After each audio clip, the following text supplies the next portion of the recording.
All right.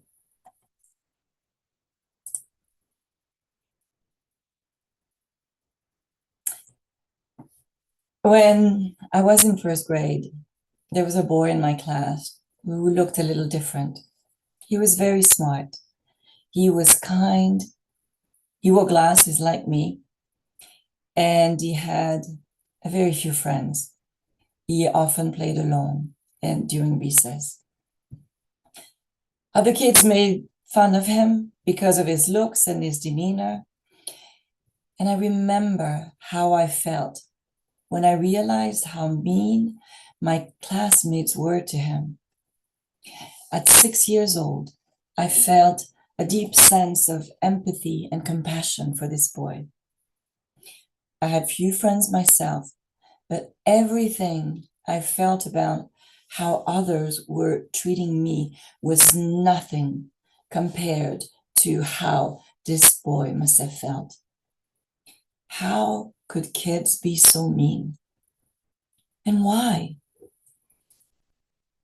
Fast forward when I'm 13, another image is ingrained in my memory, and it's me taking a chair and putting it by the rotary phone and calling a classmate to present a long apology after I had been quite mean to her myself. I don't remember exactly what I said or what I did to hurt her, but I remember that whatever it was, it hurt her. And it also gave me a sense of guilt and pain. And I had to apologize. She was very graceful and she accepted my apology. It was not in my nature or in even my family's values to make ourselves so vulnerable and apologize the way I did. It surprised my mother, again, because it's not something that we normally did. Not because we're bad people, but simply because our family was not raised that way. Why do I remember those moments?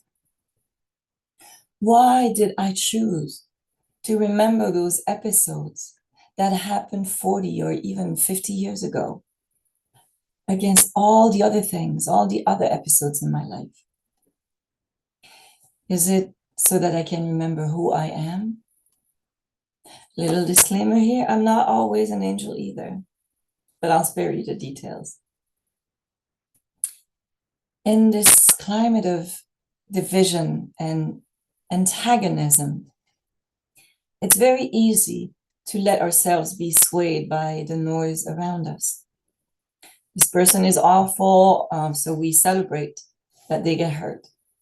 Or this person is a martyr, so everyone who celebrates their being hurt should also be hurt. Or this person broke the law, or this person is not the same color as I am. So we allow ourselves to dehumanize them. In this climate of depolarization, we forget our values. We forget who we are. Matthew 5, verse 14 reminds us of who and what we are. You are the light of the world. A town built on a hill cannot be hidden. Verses 15 and 16 continue. Neither do people light a lamp and put it under a bowl. Instead, they put it on its stand and give it light to everyone in the house. In the same way, let your light shine before others, that they may see your good deeds and glorify your Father in heaven. And that was Matthew chapter 5, verses 14 through 16 in the New International Version of the Bible. We are the light of the world. Scripture reminds us of our divine essence. We are the light of the world. We have that spark of divinity inside of us. Are we always expressing our divine self? Or do we sometimes or even often forget that most important part of ourselves? Do we put our light under a bushel or under a bowl? Or do we put it on a stand or on a mountaintop and let it shine for all others to be shined upon?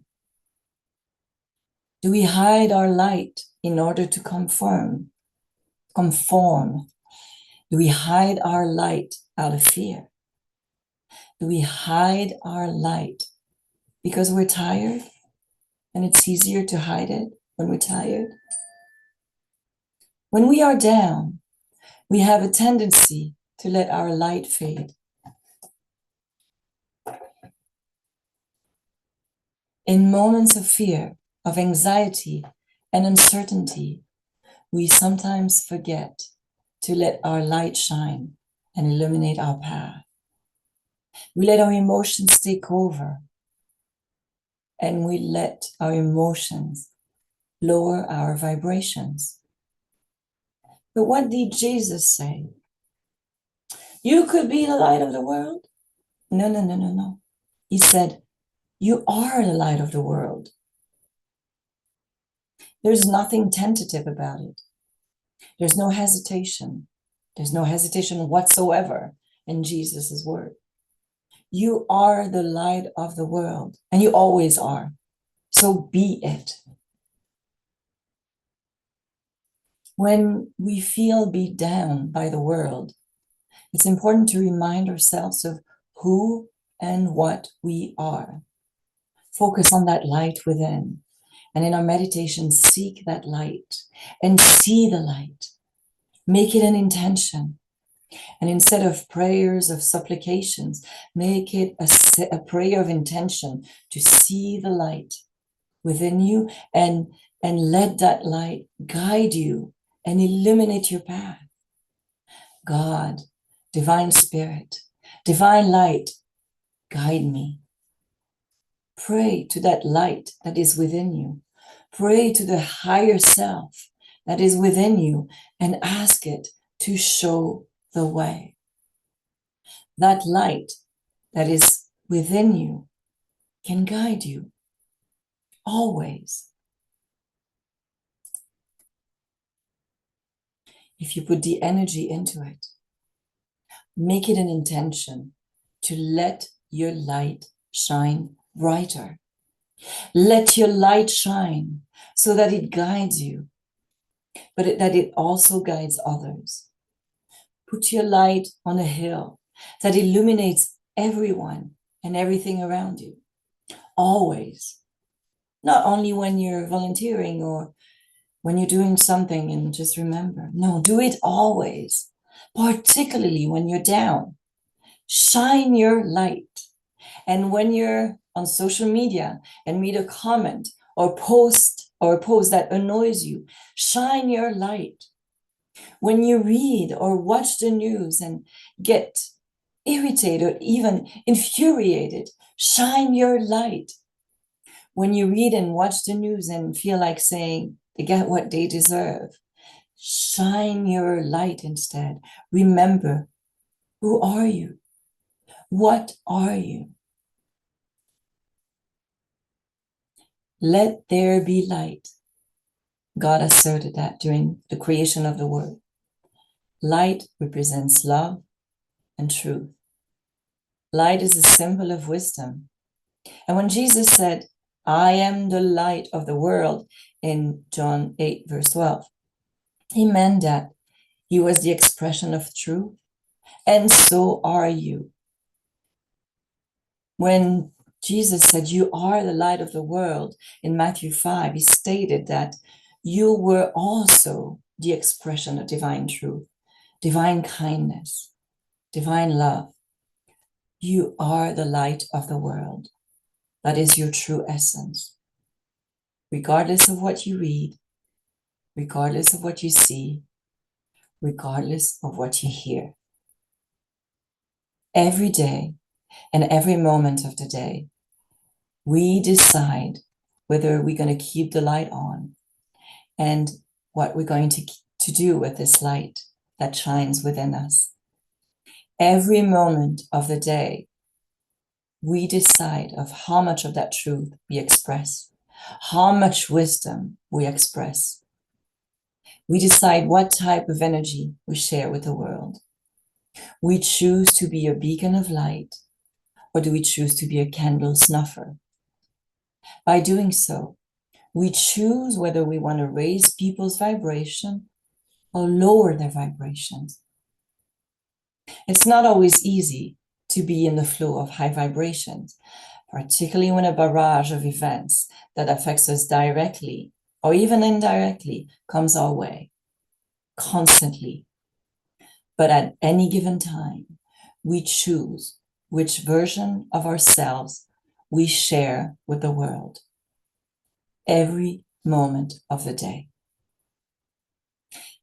Many of us get up in the morning and get going. We're on a merry-go-round of life. All right, I got to do this, I got to do that, got to do things, got to do that. Feed the kids, walk the dog. And if you're past that stage, read my email, take care of my mom, my dad, go to the doctor. We just go, go, go. We do things instead of living our life with intention. We do, we go, we do.